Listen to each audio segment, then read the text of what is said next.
Can you describe the challenge it is defensively when LeBron, No challenge. but particularly the end of the game? No challenge. Can you describe what it's like as a defender to when he tries to force the switches Not hard with at the all. guard? We are 4-5 in the last 2 days over Saturday and Sunday. Sorry about no video yesterday. Just had an early morning. Couldn't get it out to you. But we're back today. Disappointing outcomes this weekend. I know everybody was on Dallas. Dallas couldn't come through against the Clippers. The Lakers lost by 11 as 7-point underdogs to Denver. Phoenix couldn't beat Minnesota. They lost by 25. And the Magic struggled against Cleveland as well. So we did have the over in the Miami-Boston game. That got to 208. We had 209. So that was a bad beat. We hit the ones that we thought we were going to hit, but we were trying to get some of those other ones too. Phoenix was disappointing. Dallas was disappointing. Expected those two teams to show up a lot better than they did. But, we can live with some of the other ones. Denver is the better team in that Lakers series. They did get swept last year. Clippers have put it together before. They have faced Dallas a bunch of times. So there's probably a big rivalry there, and they had this game circled. They knew they were playing each other for like the last month or so no big surprise there. But anyway, on to today. We got 3 games to talk about in the NBA. Still game 2's. Let's get into it.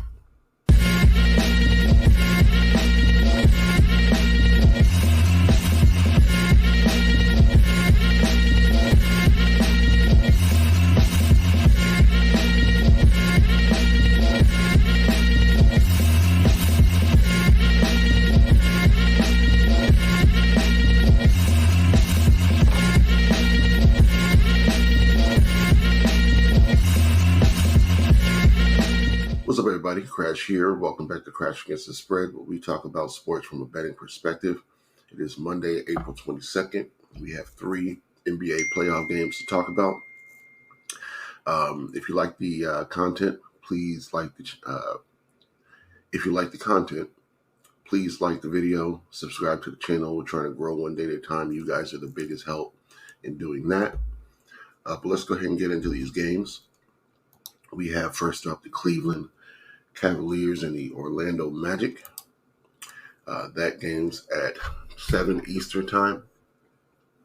Cleveland is 5.5-point favorites. Totals at 203. We had a total of 206.5 last time. It went way under the total, so they brought it down a little bit. I think we can still go under. I expect the Magic to show up better offensively and defensively. And both teams should shoot a little better, but we still have some room in between 180 and 200, so I just think they'll be a little more efficient. I don't think they'll score extremely well, but the Magic had a really poor shooting night, and both defenses came to play. So I'm still going to lean under. I'm not sure if I'm going to get there or not. That total is pretty low. But I'd also lean to the 5.5 on the Magic with the zigzag theory that they're going to make some adjustments. Hopefully they were in the gym all day yesterday shooting, and they're going to increase that field goal percentage from last game. They actually only shot 33% from the floor, 22% from 3, and 63% at the free throw line. So terrible shooting night all around. I expect all those numbers to increase, which is kind of why I want to stay off the total in case they increase too much. So Magic plus 5.5 for that one. 76ers and the Knicks. We all saw what happened last game with Joel trying to bounce the ball off the backboard and dunk like he's seen Chet do all year. but came down right on that knee. And I bet he just heard something or felt something and thought he popped it.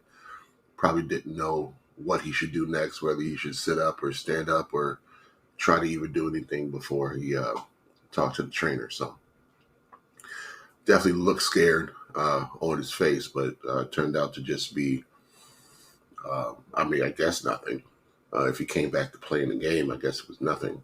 Um, but he's not 100%, and he's not confident playing on that leg for the rest of the game. He wasn't doing full closeouts. He wasn't doing his full jump or extensions, and you could just tell. So, not to say that he's not going to be effective in this game or be able to uh, guard or defend, but that's going to be the part that takes the hit. Like he'll still be able to get his shots, but people will be able to go around him and shoot over. So, still leaning Knicks.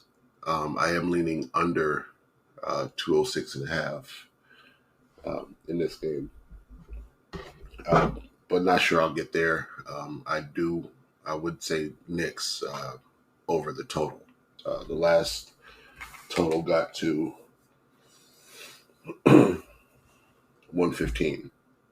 So, and that was on a pretty decent shooting night for either team.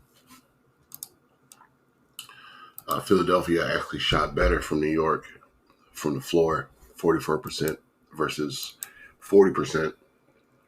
But New York shot a lot better from three, especially in that fourth quarter.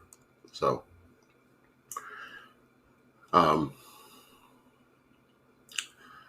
looks like New York won the second quarter and the fourth quarter by enough to pull out the game because Philly won the first by 9 and the second quarter by 15. So Philly only scored 12 points in that second quarter, and that's, I think, the detriment to the game. What looks like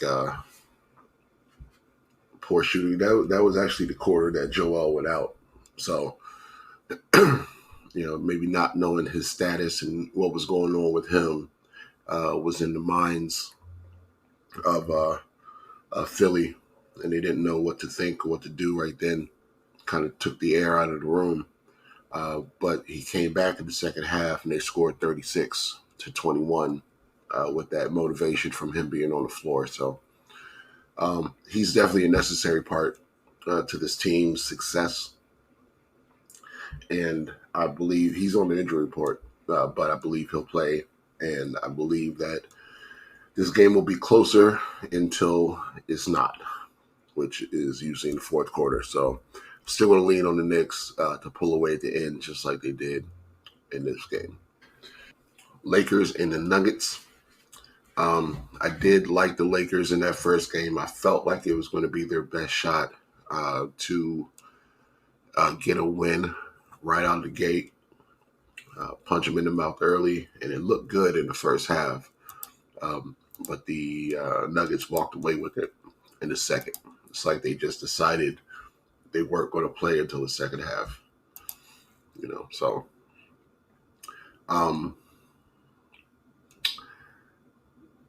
Lakers shot pretty well from the floor, only 28% from three. So I kind of expect that to get better.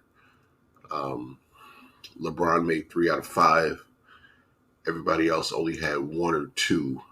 And Russell and Reeves had 9 and 6 attempts.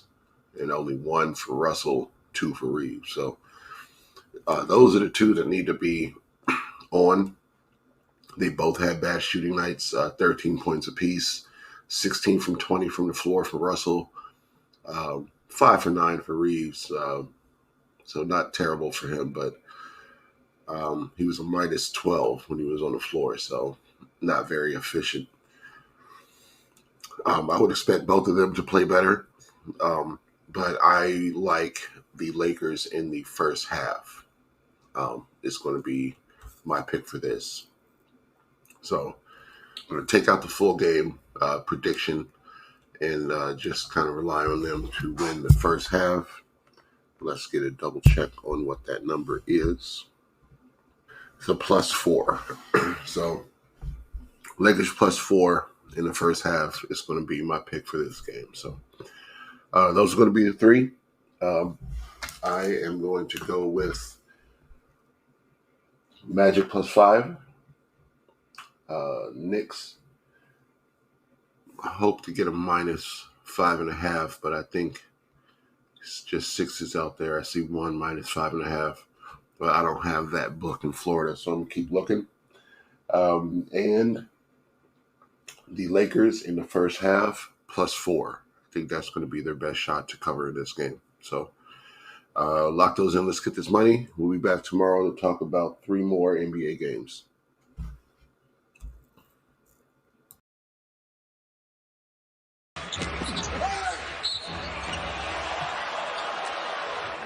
There's no way you can see that unless you have X-ray vision. Now I'm going to sit here and say, I pushed him, and it was a great call. But